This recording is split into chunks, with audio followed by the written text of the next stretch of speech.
Right, everyone, welcome to this session for service learning in the online classroom. We've got Gina Thorne here from Pikes Peak Community College going to present for us. So I'll turn it over to you, Gina. All right, thank you. Everybody hear me okay? Great. Thanks for your introductions in the chat box. It helps me see a little bit more about why you are joining us and some of your background.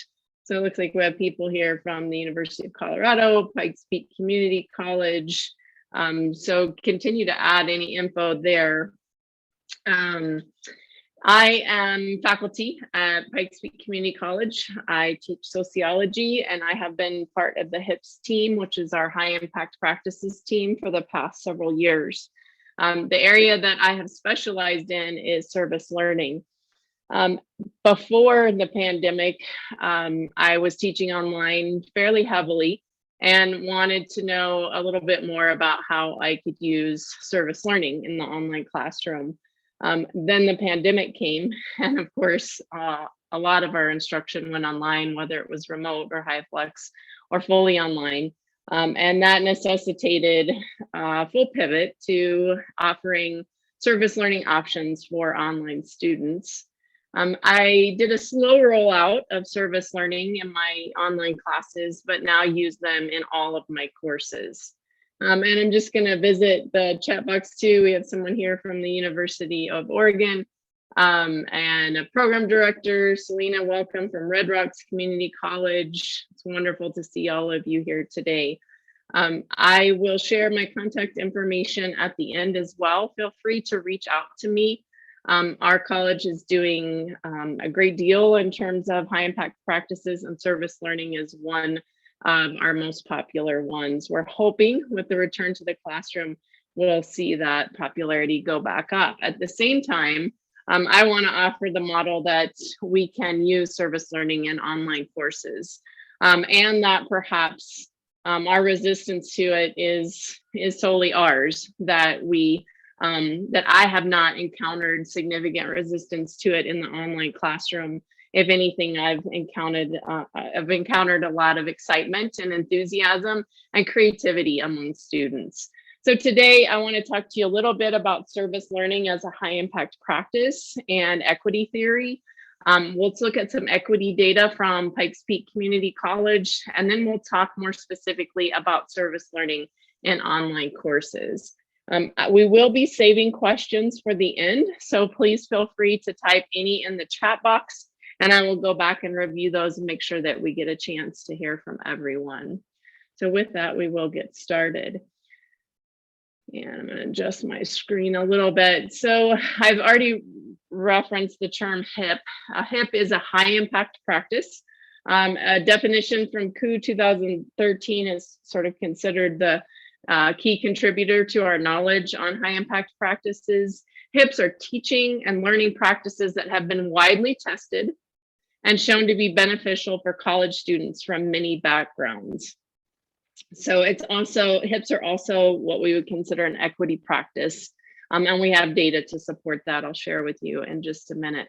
But I do want to talk about the elements of high impact practices, just so you can think about how these might play out or relate to service learning, and more particularly service learning in the online classroom. So number one, performance expectations are set at appropriately high levels. So typically not, a one-off assignment during a given class, but, maybe sustained effort over time, and not just in one class period, but maybe over a period of time. It could be a week, it could be a weekend, it could be multiple weeks.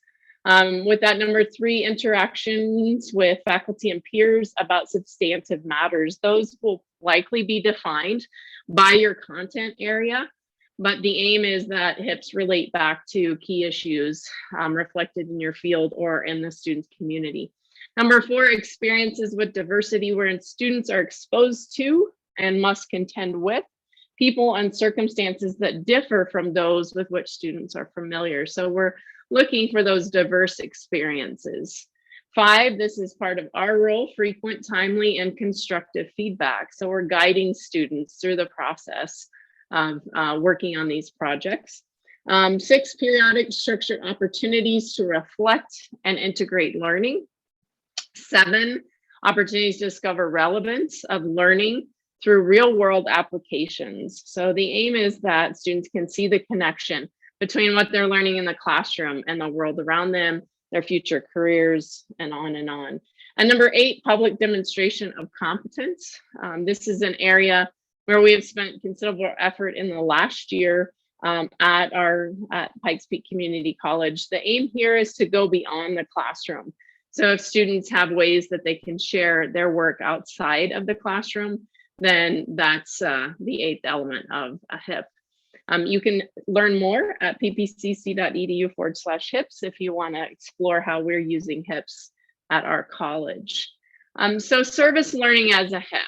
So understanding how this fits into the model of high impact practice. Service learning defined here is credit bearing educational experience in which students participate in an organized service activity that meets an identified community need. So the idea is that there is some need out there and that students are involved in that, obviously relating it back to the course, which is the second component. They reflect on the service activity in such a way as to gain further understanding of course content, a broader appreciation of their discipline, and an enhanced sense of civic responsibility. So the components there, a benefit to the community, connections to the material you're covering in the classroom, and real world emphasis.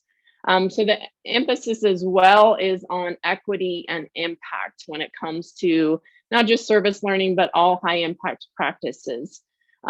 Service learning, we know, increases success measures for all students, especially underrepresented students, as seen through pass rates, semester to semester retention or persistence, and fall to fall retention.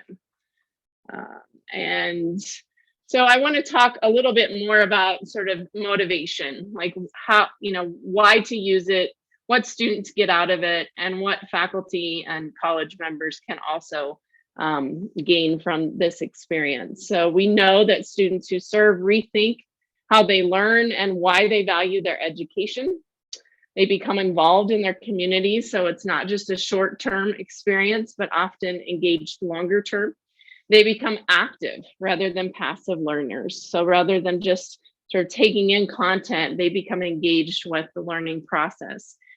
Students who serve also help identify and solve problems in their communities. They build closer connections between their campus and their community. They learn about our increasingly varied and changing world, understand people and cultures that are unique, and develop resourcefulness, a stronger inner self, and a clearer personal identity. Around the time that I became aware of and started using service learning, I had taken coursework in universal design for learning and also active learning, and started to really see the need for students to develop these life skills in order to self-motivate and to feel confident in their abilities. And that was appealing to me. One, that they could create paths that reflected who they were, what they sought to offer to the learning environment, but also that they could increase their ability to direct work, to be the kind of future employees that our local employers are seeking. Students who are self-directed and motivated and able to persist through challenging tasks that may play out over a longer period of time. So how about for faculty and college members? We know that service learning brings the classroom and course content to life. I teach sociology, as I mentioned before, and I can talk about different social groups. We could look at videos. I can certainly engage students in discussions about their experience, but I really can't substitute the opportunity to go out into the environment, into their communities, and let them see how what we're learning in the classroom plays out there. It also engages students in meaningful hands-on learning opportunities, and we have the data at Pikes Peak Community College and well beyond that it leads to greater student engagement and also course retention. It also increases opportunities to engage all learning styles. So students have the opportunity to participate in projects that reflect some of their personal interests as well as what they can offer to the learning environment. And then finally, renewal of teaching, research, and faculty service activities. What I can offer through my experience in teaching service learning in my classes is that I'm often blown away. It's kind of a rocky road, kind of a shifting ship all semester. Are students going to be able to get there? There's a fair amount of mentoring and letting go and giving students freedom. And then all of a sudden they show up and they present these amazing projects that renew my interest in teaching, as well as my sense that students are seeing how what we're covering in class relates to the world around them. And with that, I want to talk a little bit about some of our survey research from Pikes Peak Community College. Sorry, I went too far. There we go. So service learning student surveys and also success rates. So we gather data on service learning through a couple of avenues. One, students have the opportunity to self-report and to share how their experience shaped them. And then two, we gather data.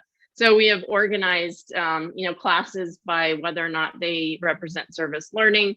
And then we're able to compare those with classes that don't. So I just want to share some of this because it's pretty profound.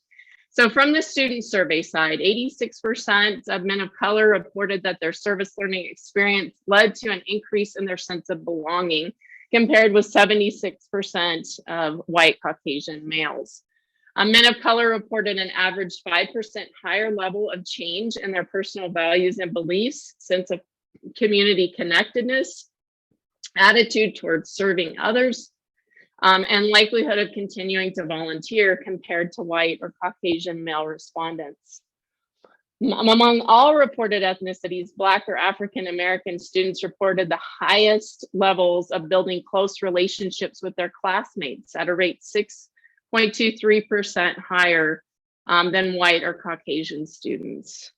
And then finally, through their service learning experience, Black or African American students reported significantly higher rates of interactions with people different from themselves or with experiences or circumstances uncommon to them. This rate was 17.71% higher than the average. So we see some specific benefits to various racial and ethnic groups that are important for us to acknowledge. So then we can look at issues related to success rates. So Black students, 16% more likely to earn a C or better when in a service learning course. Hispanic students, 3%, and white students, 2%. So we see the benefits across all groups, but in particular, we see that racial and ethnic minority groups are positively impacted. All right, so a couple of different ways to think about service learning. And this might help you generate ideas of how could this look? What might this play out like in your classroom or in your discipline? So we can think about service as not just volunteering, but three broad categories. So the first is hands-on service. So this type of service involves interaction with people, the environment, or animals. Examples might be one-on-one tutoring, could also be helping, students learn to read or something like that, developing a garden in their community, working in an animal shelter, school, or food kitchen. And again, the list can go on and on. This could be done as a group. It could be done individually. In general, I find that the online students prefer to either, couple up if they know someone or do this on their own, or sometimes even with family members or friends. And so this is certainly an option for online students. The next broad category is product-based service. So student actions can benefit a person or group in the community through what they can produce for them. So examples include redesigning a nonprofit organization's website, nurturing tree seedlings for planting a community space. We have one at Pikes Peak Community College, or maybe conducting an environmental survey for an organization. I have had many students engage in this type of work. I had one do survey analysis for a local strength and conditioning organization, and they were able to pull together the data and report it back. So that would be a product-based service. You could see how that could apply, whether it's like graphic design or business. There are a lot of places where products could play a role in service learning. And then advocacy. So students can speak, I should say, on behalf of a cause to promote action or influence policy for public benefit. So this could involve collecting and analyzing information, then appealing to a person or group that has the power to affect the change that they want. So here they could do a local awareness campaign on hunger, perform a play at a school on replacing bullying with respect, create a video on sustainable water solutions for a company, or write a proposal for city government on how to reduce litter in public spaces. Again, this is an area where we see that students often have specific issues that they care a great deal about, or they know something about, and they want to go out and change public opinion or legislative approaches. And this gives them an opportunity to work with writing, to work with persuasive writing, or also to work related to specific issues in your academic discipline. All right, so another way to think about service learning is how students engage with the process. And I think considering service learning as a process is important in the sense that these are, not kind of one-off assignments. They're often planned and thought out over long-term, maybe a month, maybe 2 months, maybe the entire semester. So step one, students investigate local partners, helps them understand their community, what communities are around them, what communities are important to them, what communities do you overlook. So for this stage, we ask students to consider what are the pressing needs in their community, what more do they need to know, who can they talk with to better understand. This is sort of some pre-research that allows them to figure out the various community partners or agencies or issues that they may want to become involved in. Step two is plan. So collaborate with community partners to create a service plan that addresses actual community needs. So one of the issues that we think about here with regards to planning and creating meaningful projects is for students to be engaged in a respectful interaction with community members. And so depending on your course, this might need to be a more intentional conversation, or just maybe stated and brought to students' awareness. But we do ask when students engage in service learning that they not see themselves as like saviors of people, that they don't come in with an agenda, that they come in with the idea that they can serve and they can learn, and they engage in what we call reciprocity. So here we really like to see a collaboration. And that means that the community partner or the issue reflects, an openness to the student view, but also the student reflects an openness to learning through the project. In this stage, though, we do ask students to set deadlines, assign roles, create goals. I have a worksheet I'm happy to share with you. That's a planning worksheet for students, and particularly, I think, important in the online environment. Here they may engage with or interview a community partner, ask how they can serve, list the steps they'll need, and then check that they're using course content in their service project. So, the stretch may be great or slight depending on the project that they choose, but I certainly, encourage you to ask your students to consider how they're going to relate it back to the course at a very early stage. And then step three is to act. So they engage in meaningful and creative service, reinforces in-class learning, adapt and learn from mistakes, have fun. And again, this can be done with the different types of service actions listed in the previous slide. Just as we're asking students to have fun and be flexible, I encourage you as faculty members to have fun and be flexible. Projects go awry. Student plans fall through, somebody gets sick, the service opportunity or volunteer opportunity gets canceled, someone stops calling them back. And so how will students respond to that? Again, the idea that I offered earlier is that students have the opportunity to persist in the face of challenge. And these are skills that are meaningful for them and will be in terms of persisting through their academic course of study as well as in their professional lives. And then number 4, equally important to the other steps, is to reflect.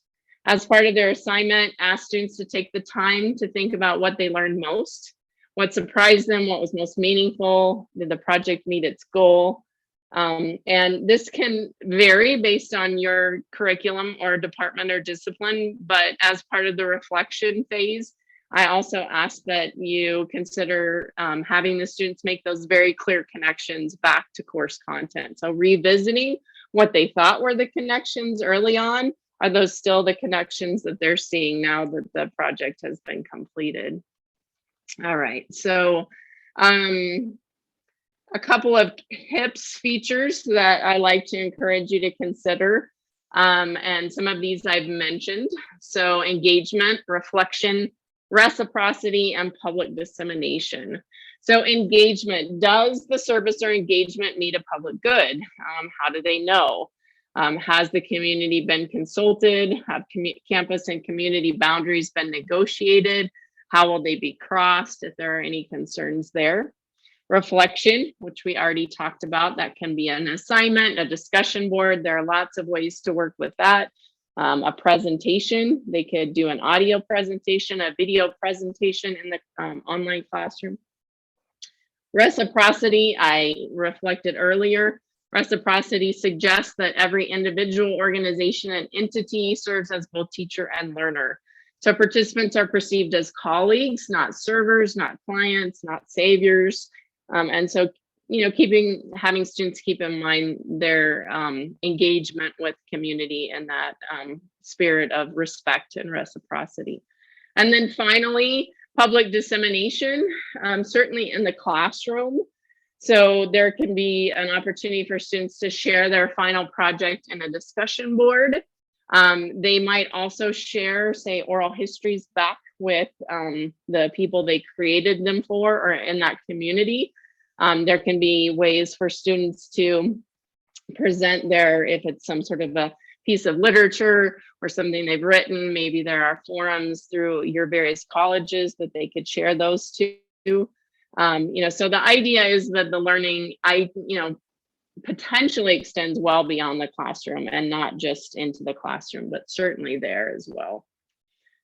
All right, so I wanted to offer some specific remote or online ideas. So, we've learned a lot through the last couple of years, but we were already working on these prior to that. I will tell you that they've become very valuable in the last couple of years, and they're just as worthy today as when they've first been envisioned as a way to connect with online students. So educational videos, high tech.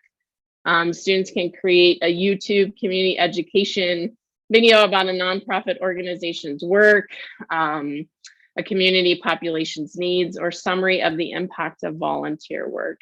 And I wanted to share one that came through from my class. Probably won't watch the whole thing, and we'll see if the sharing works okay. So I'm going to click on this and we'll see what happens. Let's see. You guys. A new report from the U.S. Department of Agriculture finds child food insecurity is on the rise. Okay. Everybody's going to have. Let me new share, and I will try this. Okay, thank you. Try it again. That situation for A growing number of households experiencing hunger in 2020. 4 million people expected to be food. We hear it all the time. We hear how much people are struggling. People who don't know where their next meal will come from. They're often left with more questions questions than answers. So I decided to go and find those answers.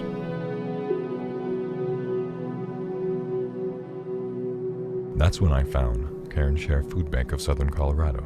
That's where I met this woman, Joanna.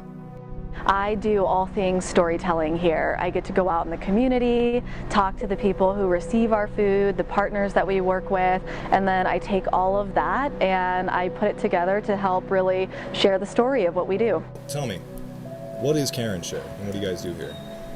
Care and Share is the food bank that serves Southern Colorado. We are a member of Feeding America, and they are the National Hunger Relief Organization. Our service area, being a part of Southern Colorado, consists of 31 counties.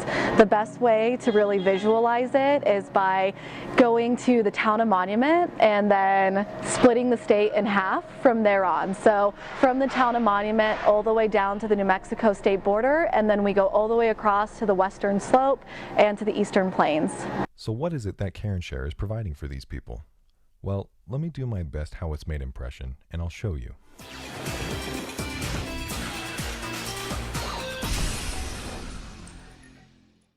These are Care and Share food distribution boxes. Food boxes like these will be going out all across Southern Colorado, and they will feed thousands of hungry people. Much of the donated food will come in on semi-trucks.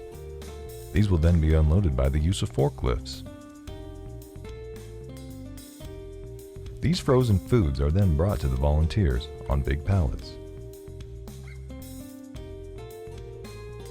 They will individually sort through the foods, making sure that none are damaged, too big for the box, or need to be put into the freezer. Once the foods have been sorted, they will be individually hand-packed into the distribution boxes by volunteers. The boxes are then weighed and marked accordingly. Each box will be around 20 pounds of food, and it is then put onto a pallet. One of the volunteers will bring the full pallet to this machine here.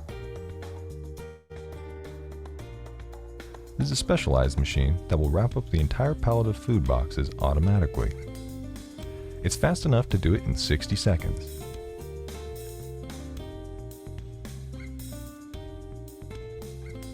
The whole pallet is then weighed again, and then marked by a volunteer. This one pallet is over 600 pounds.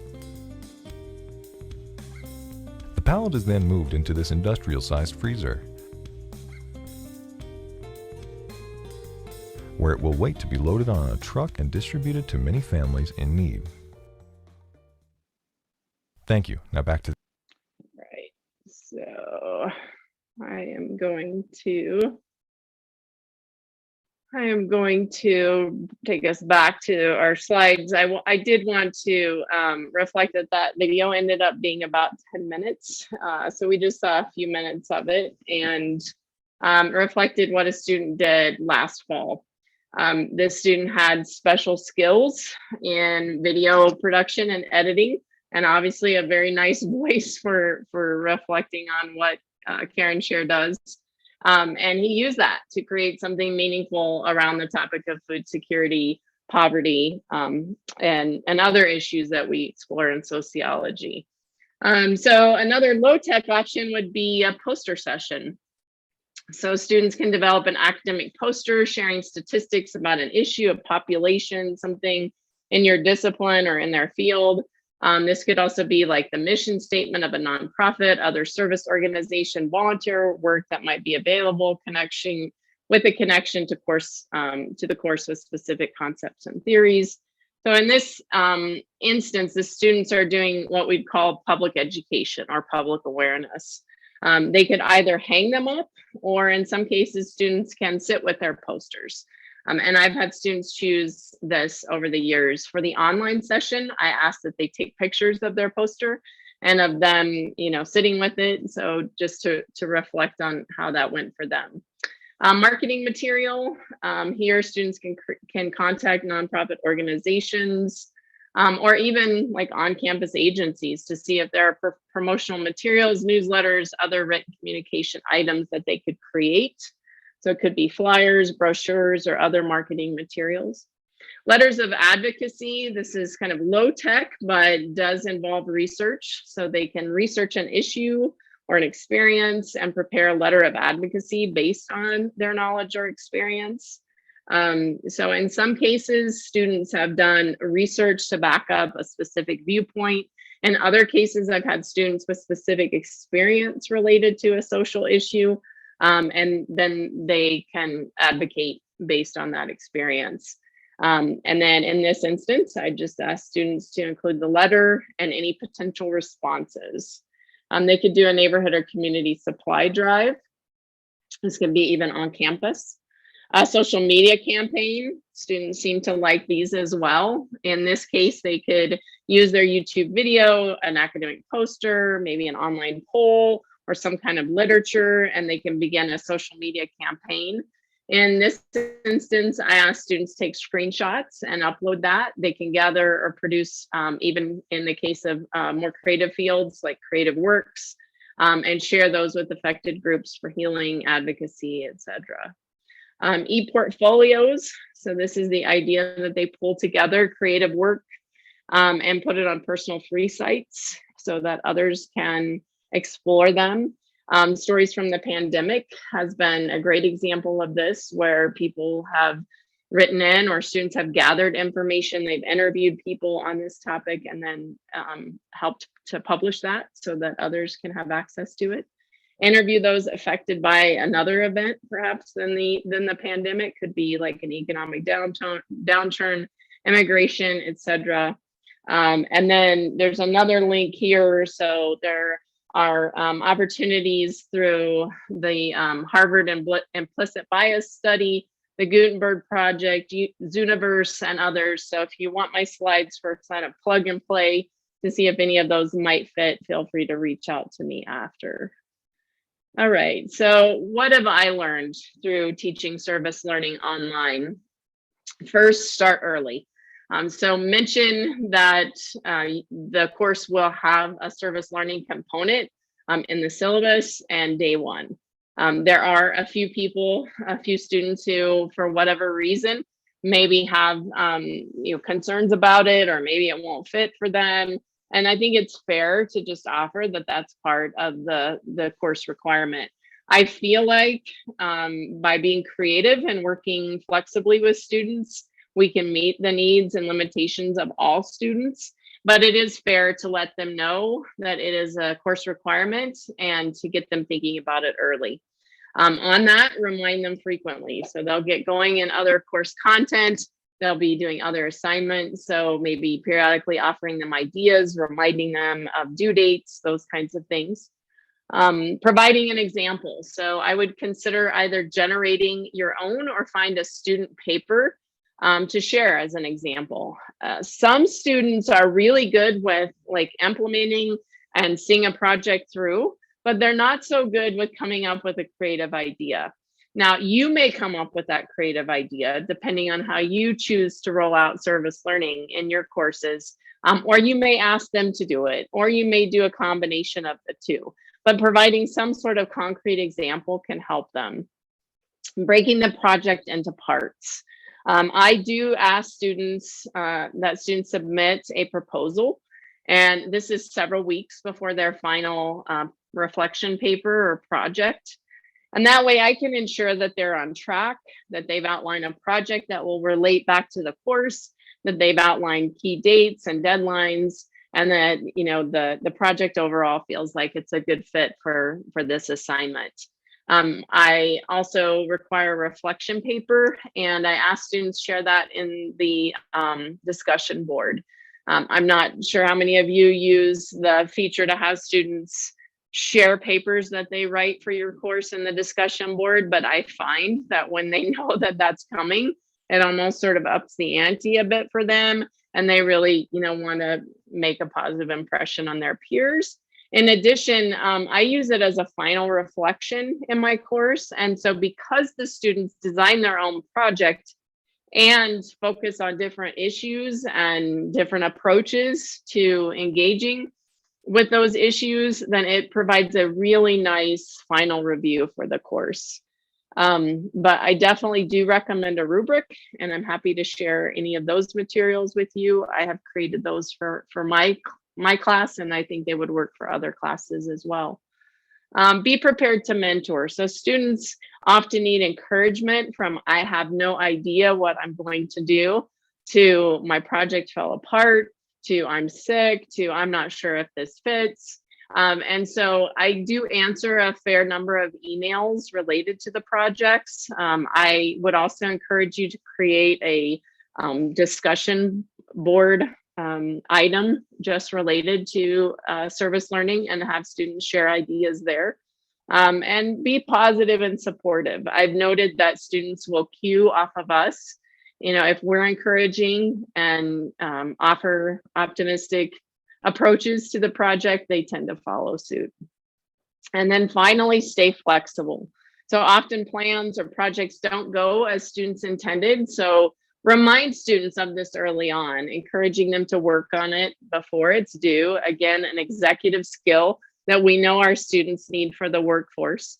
And when things go south, remind them that they can recover. I literally had a student put his, project, his work time off until 2 days before it was due, and it fell through, and he was able to come around and make it work. Not the ideal situation, but it did show the student that that maybe he could have done some things differently and that he could recover. All right, let's see. So with that, I have concluded the basic content that I was hoping to share today. And I have a few questions on my final slide, but I also want to open up the discussion at this point to any additional questions that you may have of me. There are a couple in the chat. I mean, one was asking if they can get access to the slides. Yep, absolutely. And I will type in the chat box my email. So please just shoot me yours and I will send you that, as well as any other information that I reference. And so some things that I have created is a planning worksheet for students to just kind of brainstorm their ideas. I also have a rubric and an explanation in my syllabus. So I am happy to share all resources.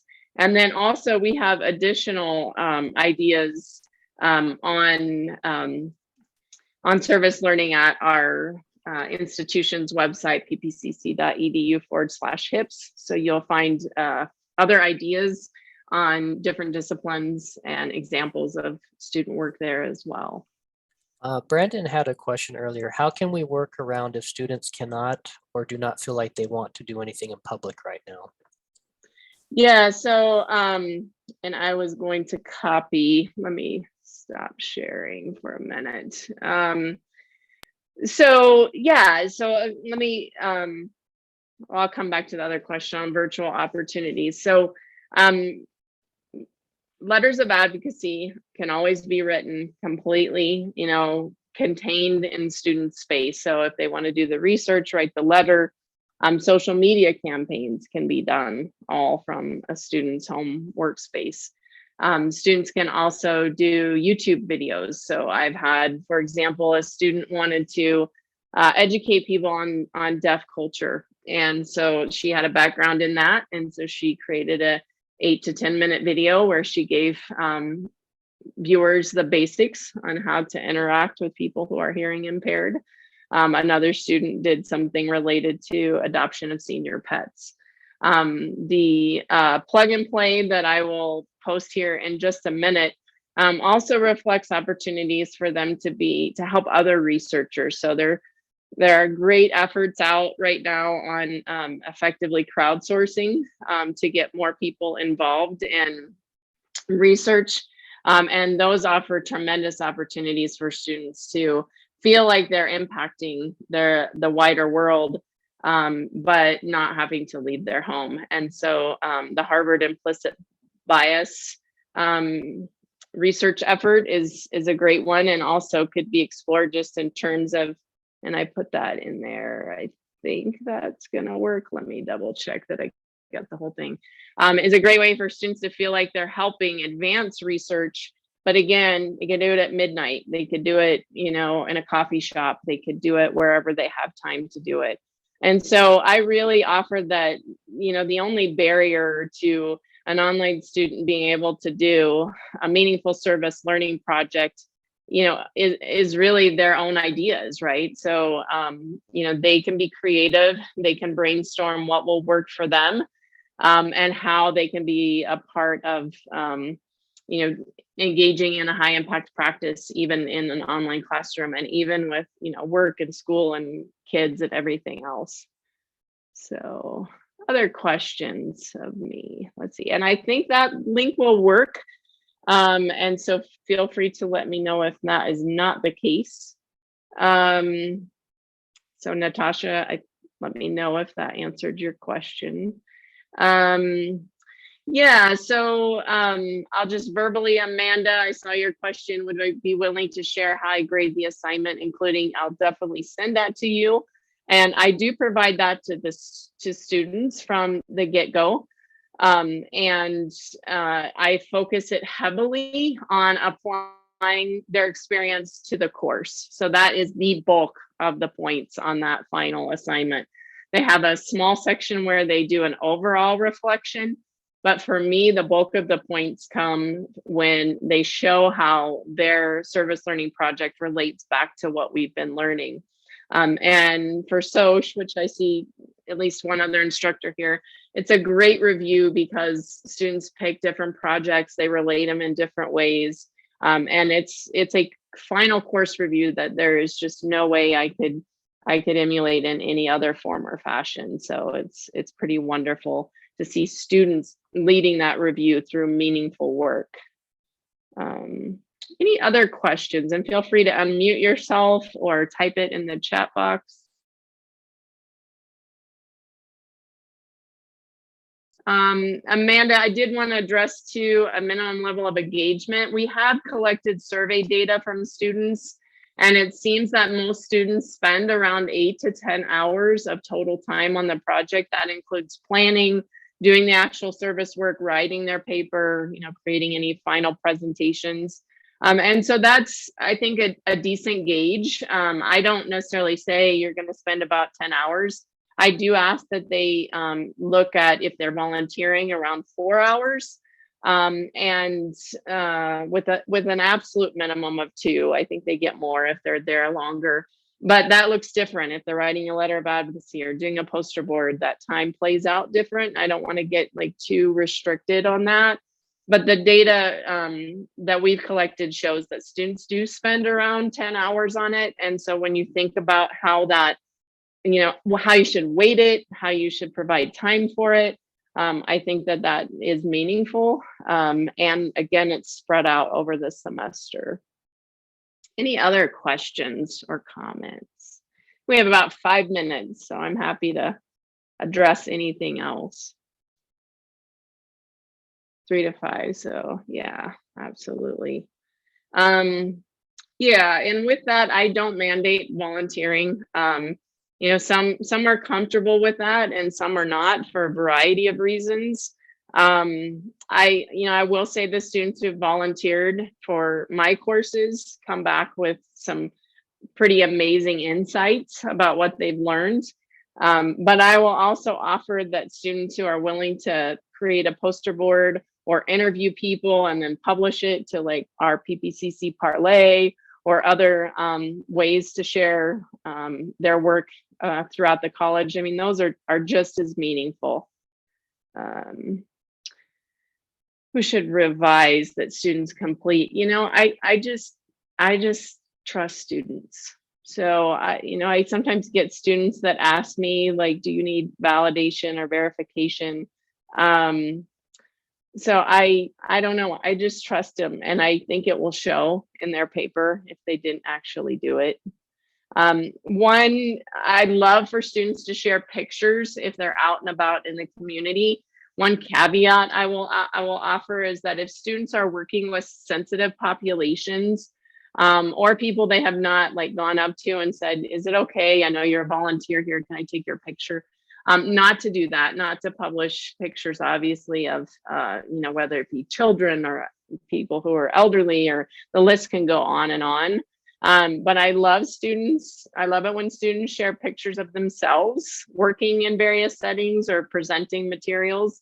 And that helps to bring the content to life as well in an online class, where, you know, in some cases, you know, you like the instructor, let alone other students, have never actually seen their classmates other than their little picture. And so pictures, I think, are great. Just be mindful of who they're taking pictures of. Anything else? I'm just a few more minutes.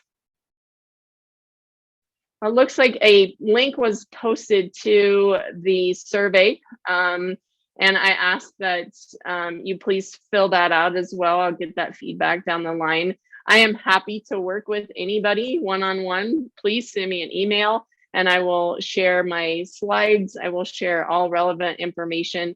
I hope to hear from you, and thank you for coming out today.